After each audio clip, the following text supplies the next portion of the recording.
ਸਤਿ ਸ਼੍ਰੀ ਅਕਾਲ ਜੀ ਪੰਜਾਬ ਹਰਿਆਣਾ ਹਿਮਾਚਲ ਦੇਖ ਰਹੇ ਸਾਰੇ ਦਰਸ਼ਕਾਂ ਦਾ ਗੁਰਪ੍ਰੀਤ ਅਮਲ ਵੱਲੋਂ ਸਵਾਗਤ ਹੈ। ਬੁਲੇਟਿਨ ਦੀ ਸ਼ੁਰੂਆਤ ਕਰਾਂਗੇ ਵੱਡੀ ਖਬਰ ਦੇ ਨਾਲ। ਦੱਸ ਦਈਏ ਕਿ ਰੂਪਨਗਰ ਤੋਂ ਵੱਡੀ ਖਬਰ ਸਾਹਮਣੇ ਆ ਰਹੀ ਹੈ, ਜਿੱਥੇ ਰੇਲਵੇ ਸਟੇਸ਼ਨ ਤੋਂ ਕੁਝ ਦੂਰੀ ਤੇ ਮਾਲ ਗੱਡੀ ਪਲਟੀ ਹੈ। ਦੱਸ ਦਈਏ ਕਿ ਹਾਦਸੇ ਵਿੱਚ ਜਾਨੀ ਨੁਕਸਾਨ ਤੋਂ ਬਚਾ ਰਿਹਾ ਹੈ ਰੇਲਵੇ ਲਾਈਨ ਤੇ ਸਨ ਆਉਣ ਕਾਰਨ ਹਾਦਸਾ ਵਾਪਰਿਆ।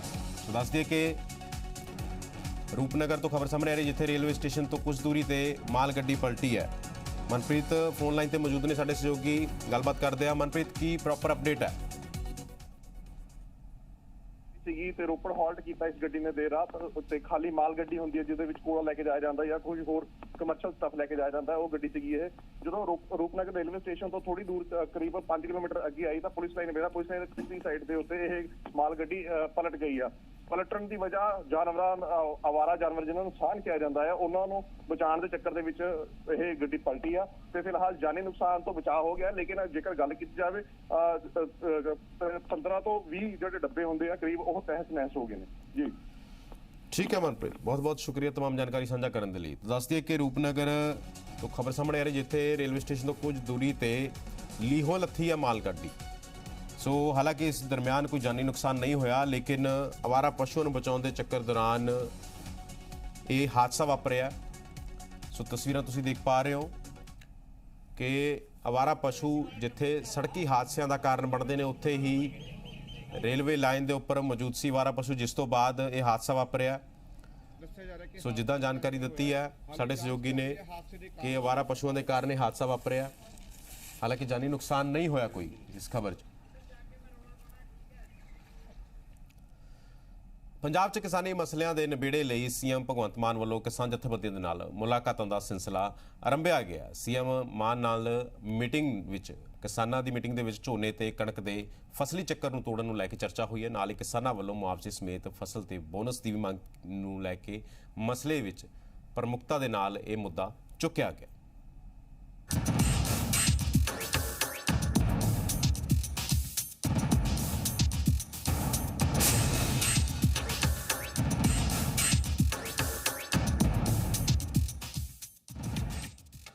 खरीद सीजन तो बाद हुण झोने दी बिजाई दे सीजन दी शुरुआत हो गई है। धरती हेठला पानी पहलां तो एक वड्डी चिंता दा विशा बनिया होया है। किसान आगुआं ने मुख मंत्री भगवंत मान नाल मुलाकात कीती ते इन्हां मुद्दिआं ते चर्चा कीती। किसानां ने झोने दी बिजाई ते चर्चा कीती। इस दे नाल ही उन्हां ने झोने दी बिजाई दौरान पानी दी लागत नूं किवें घटाया जावे, इस बारे भी विचार वटांदरा कीता। नाल ही उन्हां ने वख-वख ਜ਼ਿਲ੍ਹਿਆਂ ਵਿੱਚ ਝੋਨਾ ਲਗਾਉਣ ਦਾ ਸਮਾਂ ਤੈਅ ਕਰਨ ਦੀ ਗੱਲ ਕਹੀ ਤਾਂ ਜੋ ਬਿਜਲੀ ਦੀ ਕਿੱਲਤ ਨਾ ਆਵੇ। ਕਿਸਾਨਾਂ ਨੇ ਸਰਕਾਰ ਤੋਂ ਨਿਰਵਿਘਨ ਬਿਜਲੀ ਦੀ ਸਪਲਾਈ ਦੀ ਵੀ ਮੰਗ ਕੀਤੀ। ਮੁੱਖ ਮੰਤਰੀ ਮਾਨ ਤੱਕ ਕਿਸਾਨਾਂ ਦੀ ਗੱਲ ਰੱਖਣ ਲਈ ਕਿਸਾਨ ਜਥੇਬੰਦੀਆਂ ਦੋ ਧੜਿਆਂ ਵਿੱਚ ਵੰਡੀਆਂ ਵਿਖੀਆਂ। ਭਾਰਤੀ ਕਿਸਾਨ ਯੂਨੀਅਨ ਉਗਰਾਹਾਂ ਦੇ ਪ੍ਰਧਾਨ ਜੋਗਿੰਦਰ ਸਿੰਘ ਉਗਰਾਹਾਂ ਨੇ ਆਪਣੀ ਜਥੇਬੰਦੀ ਦੇ ਨਾਲ ਸੀਐਮ ਰਿਹਾਇਸ਼ ਤੇ ਮੁੱਖ ਮੰਤਰੀ ਮਾਨ ਨਾਲ ਮੁਲਾਕਾਤ ਕੀਤੀ ਤੇ ਆਪਣੀ ਗੱਲ ਸੀਐਮ ਅੱਗੇ ਰੱਖੀ।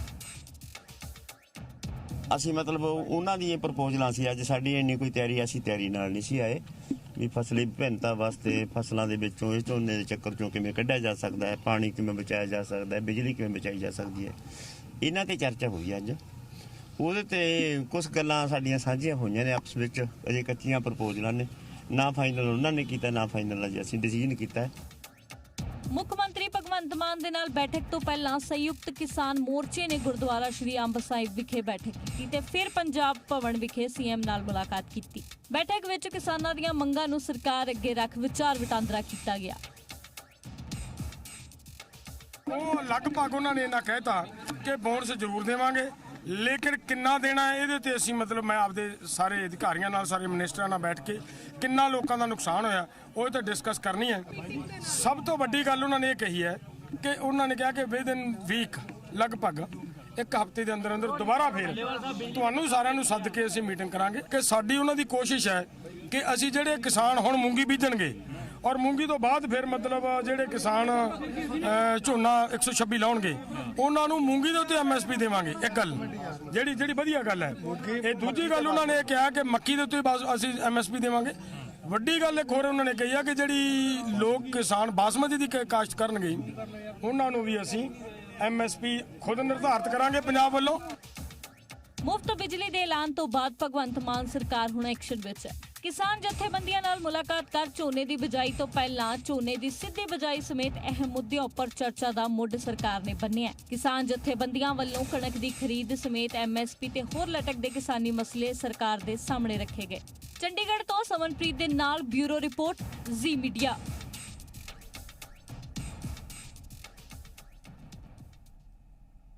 ਜਿੱਥੇ ਕਣਕ ਦੀ ਖਰੀਦ ਨੂੰ ਲੈ ਕੇ ਸੂਬੇ ਭਰ 'ਚ ਕਿਸਾਨ ਐਕਸ਼ਨ 'ਚ ਨੇ, ਉੱਥੇ ਹੀ ਪੰਜਾਬ ਕਾਂਗਰਸ ਦੇ ਸਾਬਕਾ ਪ੍ਰਧਾਨ ਵੱਲੋਂ ਵੀ ਕਿਸਾਨਾਂ ਦੇ ਲਈ ਮੁਆਵਜ਼ੇ ਦੀ ਮੰਗ ਕੀਤੀ ਗਈ ਹੈ। ਅੰਮ੍ਰਿਤਸਰ ਦੇ ਜੰਡਿਆਲਾ ਗੁਰੂ ਦੀ ਮੰਡੀ ਦੇ ਵਿੱਚ ਪਹੁੰਚੇ ਨਵਜੋਤ ਸਿੰਘ ਸਿੱਧੂ ਨੇ ਹੋਰਨਾਂ ਮੁੱਦਿਆਂ ਨੂੰ ਲੈ ਕੇ ਵੀ ਆਮ ਆਦਮੀ ਪਾਰਟੀ ਤੇ ਤਿੱਖੇ ਨਿਸ਼ਾਨੇ ਸਾਧੇ। ਬਿਜਲੀ ਨੂੰ ਲੈ ਕੇ ਵੀ ਕੀਤੇ ਐਲਾਨ ਤੇ ਬੋਲਦਿਆਂ ਉਹਨਾਂ ਕਿਹਾ ਕਿ ਪੰਜਾਬ ਦੀ ਆਪ ਸਰਕਾਰ ਨੇ ਜਨਰਲ ਕੈਟਾਗਰੀ ਦੇ ਨਾਲ ਧੱਕਾ ਕੀਤਾ। ਇਸ ਤੋਂ ਇਲਾਵਾ ਉਹਨਾਂ ਮਾਨ ਸਰਕਾਰ ਦੇ ਵਾਅਦੇ ਕਰਕੇ ਮੁੱਕਰਨ ਦੇ ਵੀ ਇਲਜ਼ਾਮ ਲਗਾਏ।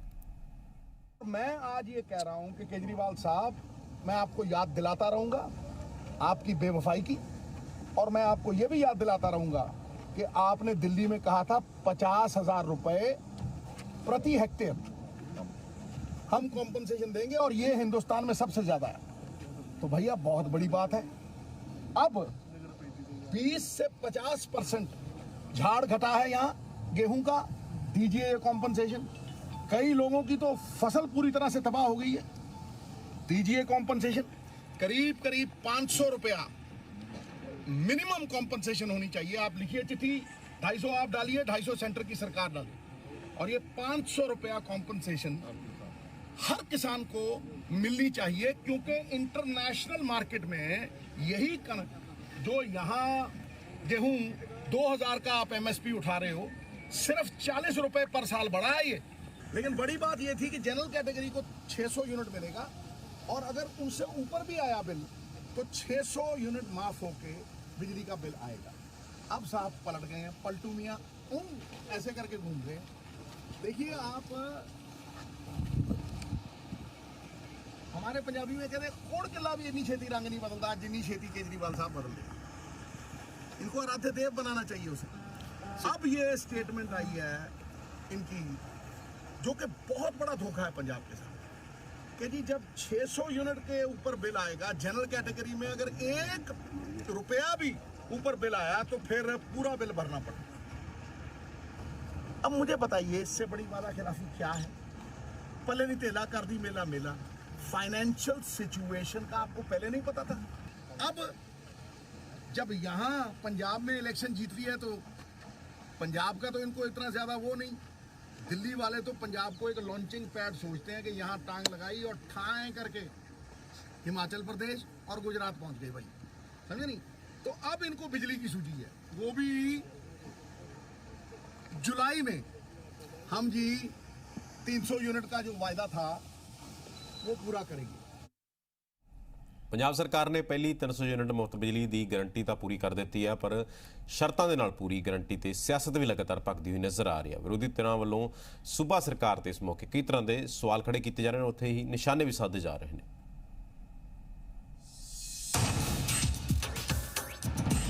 ਆਮ ਆਦਮੀ ਪਾਰਟੀ ਦੀ ਸਰਕਾਰ ਨੇ ਆਪਣੀ ਪਹਿਲੀ ਗਾਰੰਟੀ ਨੂੰ ਮੁਕੰਮਲ ਕਰਦਿਆਂ ਲੋਕਾਂ ਨੂੰ ਮੁਫਤ ਬਿਜਲੀ ਦੀ ਸੌਗਾਤ ਦਿੱਤੀ ਹੈ, ਪਰ ਇਸ ਮੁਫਤ ਬਿਜਲੀ ਦੇ ਐਲਾਨ ਨਾਲ ਲਾਈ ਇੱਕ ਸ਼ਰਤ ਉੱਪਰ ਸਿਆਸਤ ਭਖ ਗਈ ਹੈ।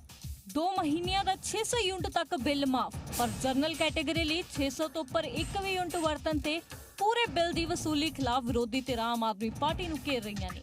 ਨਵਜੋਤ ਸਿੰਘ ਸਿੱਧੂ ਦਾ ਕਹਿਣਾ ਹੈ ਕਿ ਪਹਿਲਾਂ ਤੁਸੀਂ ਐਲਾਨ ਸਭ ਲਈ ਕੀਤਾ, ਪਰ ਹੁਣ ਕਿਉਂ ਬਦਲ ਗਏ? ਬਿਜਲੀ ਮੁਫਤ ਦੇਣ ਲਈ ਜੁਲਾਈ ਤੱਕ ਦਾ ਇੰਤਜ਼ਾਰ ਕਿਉਂ? ਸਿੱਧੂ ਨੇ ਇਸ ਫੈਸਲੇ ਨੂੰ ਜਨਰਲ ਕੈਟੇਗਰੀ ਨਾਲ ਧੱਕਾ करार ਦਿੱਤਾ। हमारे पंजाबी में कहते हैं कोड़ किला भी इतनी छेती रंग नहीं बदलता जितनी छेती केजरीवाल साहब बदल दे। कि जी जब 600 यूनिट के ऊपर बिल आएगा जनरल कैटेगरी में, अगर 1 रुपया भी ऊपर बिल आया तो फिर पूरा बिल भरना पड़ेगा। अब मुझे बताइए इससे बड़ी वादा खिलाफी क्या है? पहले नहीं तेला कर दी मेला मेला। फाइनेंशियल सिचुएशन का आपको पहले नहीं पता था? दिल्ली वाले तो पंजाब को एक लॉन्चिंग पैड सोचते हैं कि यहाँ टांग लगाई और ठाएं करके हिमाचल प्रदेश और गुजरात पहुंच गए भाई, समझे नहीं? तो अब इनको बिजली की सूची है, वो भी जुलाई में हम जी 300 यूनिट का जो वायदा था वो पूरा करेंगे। ਆਮ ਆਦਮੀ ਪਾਰਟੀ ਨੇ ਵਿਰੋਧੀ ਧਿਰਾਂ ਦੇ ਇਲਜ਼ਾਮਾਂ ਨੂੰ ਬੇਬੁਨਿਆਦ ਦੱਸਿਆ। ਕੈਬਨਿਟ ਮੰਤਰੀ ਲਾਲ ਚੰਦ ਕਟਾਰੂ ਚੱਕ ਦੀ ਦਲੀਲ ਹੈ ਕਿ ਸੂਬੇ ਦੇ 85% ਜਨਤਾ ਨੂੰ ਇਸ ਐਲਾਨ ਦਾ ਫਾਇਦਾ ਹੋਵੇਗਾ। ਵਿਰੋਧੀ ਧਿਰਾਂ ਬੇਵਜ੍ਹਾ ਹੋ ਹੱਲਾ ਮਚਾ ਰਹੀਆਂ ਨੇ। 600 ਯੂਨਿਟ ਬਿਨਾਂ ਕਿਸੇ ਜਾਤੀ ਬੰਧਨ ਤੋਂ तमाम ਲੋਕਾਂ ਨੂੰ ਮਿਲਨੇ ਆ। ਇਹਦੇ ਅੰਦਰ ਜਿਹੜੇ ਕੁਝ ਮੰਨ ਲਓ ਕੋਈ ਬੰਦੇ ਸਹਿੰਦੇ ਆ, ਕੋਈ ਰਜਦੇ ਪੁੱਜਦੇ ਬੰਦੇ ਆ, ਕੇਵਲ ਉਹਨਾਂ ਨੂੰ ਜਿਹੜੇ ਮਤਲਬ ਅਫੋਰਡ ਕਰ ਸਕਦੇ ਉਹਨਾਂ ਲਈ ਆ। ਮੇਰੇ ਖਿਆਲ ਮੋਰ ਦੈਨ 85% ਲੋਕ ਪੰਜਾਬ ਦੇ ਜਿਹੜੇ ਆ ਉਹ ਹੋਣੇ ਆ ਕਵਰ। ਤੁਸੀਂ ਇਹਦੇ ਰਿਜ਼ਲਟਾਂ ਦੀ ਵੇਟ ਕਰੋ, ਬੜਾ ਅੱਛਾ ਤੁਹਾਨੂੰ ਆਪਣੇ ਆਪ ਫੀਲ ਹੋਏਗਾ। ਅਸਲ ਵਿੱਚ ਭਗਵੰਤ ਮਾਨ ਸਰਕਾਰ ਵੱਲੋਂ 16 ਅਪ੍ਰੈਲ ਨੂੰ ਐਲਾਨ ਕੀਤਾ ਗਿਆ ਕਿ ਜੁਲਾਈ ਮਹੀਨੇ ਤੋਂ 300 ਯੂਨਿਟ ਤੱਕ ਮੁਫਤ ਬਿਜਲੀ ਦੀ ਸਹੂਲਤ ਮਿਲੇਗੀ। ਸਹੂਲਤ ਤੇ ਮਿਲੀ ਪਰ ਕੁਝ ਸ਼ਰਤਾਂ ਦੇ ਨਾਲ। 300 ਯੂਨਿਟ ਤੱਕ ਪ੍ਰਤੀ ਮਹੀਨਾ ਮੁਫਤ ਬਿਜਲੀ ਦਾ ਐਲਾਨ ਹੋਇਆ, ਪਰ ਨਾਲ ਹੀ SC, BC, BPL ਪਰਿਵਾਰਾਂ ਨੂੰ 600 ਯੂਨਿਟ ਉੱਤੇ ਆਉਣ ਤੇ ਸਿਰਫ ਉੱਪਰ ਵਾਲਾ ਬਿੱਲ ਦੇਣਾ ਹੋਵੇਗਾ। ਜਨਰਲ ਪਰਿਵਾਰਾਂ ਨੂੰ 600 ਤੋਂ ਉੱਪਰ ਯੂਨਿਟ ਆਉਣ ਤੇ ਪੂਰਾ ਬਿੱਲ ਦੇਣਾ ਹੋਵੇਗਾ। ਕਮਰਸ਼ੀਅਲ ਤੇ ਸਨਅਤੀ ਬਿਜਲੀ ਰੇਟ ਵਿੱਚ ਕੋਈ ਵਾਧਾ ਨਹੀਂ ਕੀਤਾ ਜਾਵੇਗਾ ਤੇ ਕਿਸਾਨਾਂ ਨੂੰ ਮਿਲਣ ਵਾਲੀ ਸਬਸਿਡੀ ਜਾਰੀ ਰਹੇਗੀ। 2 ਕਿਲੋਵਾਟ ਤੱਕ ਦੇ ਖਪਤਕਾਰਾਂ ਦਾ 31 ਦਸੰਬਰ 2021 ਤੱਕ ਬਕਾਇਆ ਮੁਆਫ ਕੀਤਾ ਜਾਏਗਾ। ਭਗਵੰਤ ਮਾਨ ਸਰਕਾਰ ਨੇ ਭਵਿੱਖ ਵਿੱਚ ਪੰਜਾਬ ਨੂੰ 24 ਘੰਟੇ ਬਿਜਲੀ ਤੇ ਸਭ ਤੋਂ ਸਸਤੀ ਬਿਜਲੀ ਦੇਣ ਦਾ ਵਾਅਦਾ ਦੁਹਰਾਇਆ। ਸ਼ਰਤਾਂ ਦੇ ਨਾਲ ਪੂਰੀ ਕੀਤੀ ਗਾਰੰਟੀ ਨੇ ਨਵੀਂ ਸਿਆਸਤ ਪਖਾ ਦਿੱਤੀ ਹੈ। ਪੰਜਾਬ ਸਰਕਾਰ ਵਿਰੋਧੀਆਂ ਦੇ ਨਿਸ਼ਾਨੇ ਤੇ ਹੈ। ਹੁਣ ਵੇਖਣਾ ਹੋਵੇਗਾ ਕਿ ਵਿਰੋਧ ਤੋਂ ਬਾਅਦ ਪੰਜਾਬ ਸਰਕਾਰ ਆਪਣਾ ਫੈਸਲਾ ਬਦਲੇਗੀ ਜਾਂ ਨਹੀਂ। ਪਠਾਨਕੋਟ ਤੋਂ ਅਜੇ ਮਹਾਜਨ ਦੇ ਨਾਲ ਬਿਊਰੋ ਰਿਪੋਰਟ, ਜ਼ੀ ਮੀਡੀਆ। ਕਣਕ ਦੇ ਦਾਣੇ ਦੀ ਕੁਆਲਿਟੀ ਦੇ ਕਾਰਨ ਰੁਕੀ ਖਰੀਦ ਤੋਂ ਬਾਅਦ ਕੇਂਦਰ ਸਰਕਾਰ ਵੱਲੋਂ ਸਰਵੇ ਲਈ ਭੇਜੀਆਂ ਗਈਆਂ ਟੀਮਾਂ ਦੀ ਰਿਪੋਰਟ ਤੋਂ ਬਾਅਦ ਕੇਂਦਰ ਦੇ ਫੈਸਲੇ ਮੁਤਾਬਕ ਸਰਕਾਰ ਨੇ ਖਰੀਦ ਮਾਪਦੰਡਾਂ 'ਚ ਬਦਲਾਅ ਕੀਤਾ। ਪਰ ਇਸ ਬਦਲਾਅ ਤੋਂ ਬਾਅਦ ਦੂਜੇ ਪਾਸੇ ਕਿਸਾਨਾਂ ਨੇ ਮੰਡੀਆਂ 'ਚ MSP ਤੋਂ ਘੱਟ ਰੇਟ ਤੇ ਖਰੀਦੀ ਜਾ ਰਹੀ ਫਸਲ ਨੂੰ ਲੈ ਕੇ ਸਰਕਾਰ ਨੂੰ ਅੰਦੋਲਨ ਦੀ ਚੇਤਾਵਨੀ ਦੇ ਦਿੱਤੀ ਹੈ। ਆਖਿਰਕਾਰ ਕੀ ਹੈ ਪੂਰਾ ਮਾਮਲਾ, ਇਸ ਰਿਪੋਰਟ ਜ਼ਰੀਏ ਦੇਖਦੇ ਹਾਂ।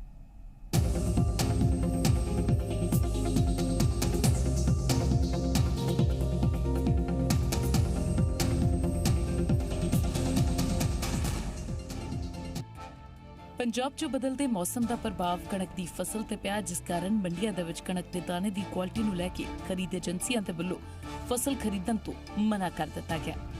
ਕਿਸਾਨ ਤੇ ਇੱਕ ਪਾਸੇ ਗਰਮੀ ਦੀ ਮਾਰ ਤੇ ਦੂਜੇ ਪਾਸੇ ਕਣਕ ਦਾ ਘਟਿਆ ਹੋਇਆ ਝਾੜ। ਬੀਤੇ ਦਿਨੀ ਪੰਜਾਬ ਦੇ ਵਿੱਚ ਕਈ ਥਾਵਾਂ ਤੇ ਕਣਕ ਦੀ ਖਰੀਦ ਠੱਪ ਰਹੀ, ਜਿਸ ਤੋਂ ਬਾਅਦ ਕਿਸਾਨਾਂ ਤੇ ਸੂਬਾ ਸਰਕਾਰ ਦੀ ਅਪੀਲ ਤੋਂ ਬਾਅਦ ਕੇਂਦਰ ਨੇ ਆਪਣੀਆਂ ਟੀਮਾਂ ਮੰਡੀਆਂ ਦੇ ਵਿੱਚ ਭੇਜੀਆਂ।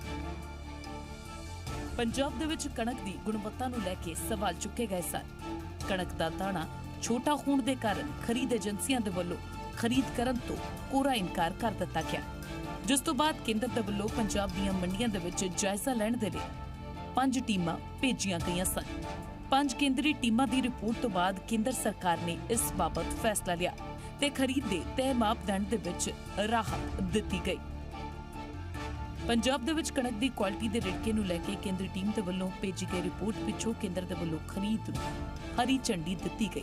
ਖਰੀਦ ਮਾਪਦੰਡਾਂ ਦੇ ਵਿੱਚ ਮਿਲੀ ਰਾਹਤ ਦੇ ਲਈ ਪੰਜਾਬ BJP ਕਿਸਾਨ ਮੋਰਚਾ ਪ੍ਰਧਾਨ ਬਿਕਰਮਜੀਤ ਸਿੰਘ ਚੀਮਾ ਨੇ ਧੰਨਵਾਦ ਕਰਦਿਆਂ ਕੇਂਦਰ ਸਰਕਾਰ ਦੇ ਇਸ ਕਦਮ ਦੀ ਸ਼ਲਾਘਾ ਕੀਤੀ ਹੈ।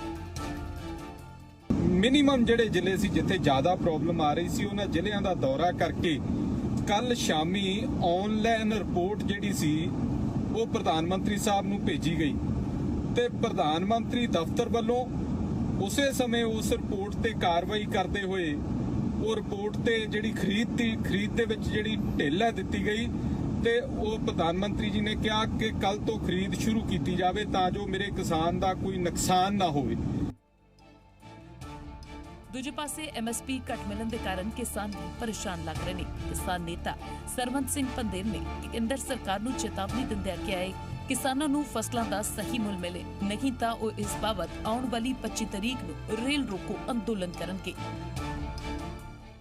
एफसीआई ने पाबंदियां मढ़ी भी गेहूं का कम दाना विकसित होने से उन्होंने खरीद पर पाबंदी लगा दी। जब पाबंदी लग गई सरकार की ओर से तो फिर जो प्राइवेट व्यापारी थे वो MSP से नीचे खरीदना शुरू किया। हाँ, क्यों नहीं, हमने 25 को रेल रोक को रखा है। अगर एफसीआई को खरीद में ढील नहीं देती है तो हम रेलों पर जाएंगे। अभी 17 जिलों में सैंपलिंग हो गई है। एफसीआई के अधिकारी आए थे, केंद्र बोल रही है, पंजाब सरकार आश्वासन दे रही है भी हम छूट लेकर देंगे। अब देखिए आगे आने वाले समय में क्या होता है। ਫਿਲਹਾਲ ਫਸਲ ਦੀ ਖਰੀਦ ਦੇ ਤੈਅ ਮਾਪਦੰਡ ਦੇ ਵਿੱਚ ਰਾਹਤ ਜ਼ਰੂਰ ਦਿੱਤੀ ਗਈ ਹੈ, ਪਰ ਦੂਜੇ ਪਾਸੇ ਕਿਸਾਨ ਤੈਅ MSP ਤੇ ਫਸਲ ਦਾ ਮੁੱਲ ਮਿਲਣ ਤੇ ਅੜ ਗਏ ਨੇ, ਕਿਉਂਕਿ ਮੰਡੀਆਂ ਦੇ ਵਿੱਚ ਇਸ ਸਮੇਂ MSP ਤੋਂ ਥੱਲੇ ਉਹਨਾਂ ਉਹਨਾਂ ਨੂੰ ਕਣਕ ਦੀ ਕੀਮਤ ਮਿਲ ਰਹੀ ਹੈ, ਜਿਸ ਕਾਰਨ ਕਿਸਾਨ ਖਾਸੇ ਨਾਰਾਜ਼ ਦਿਖਾਈ ਦੇ ਰਹੇ ਨੇ। ਕਿਸਾਨਾਂ ਨੇ ਇਸ ਬਾਬਤ ਰੇਲ ਰੋਕੋ ਅੰਦੋਲਨ ਦੀ ਚੇਤਾਵਨੀ ਵੀ ਦੇ ਦਿੱਤੀ ਹੈ। ਬਿਊਰੋ ਰਿਪੋਰਟ, ਜ਼ੀ ਮੀਡੀਆ।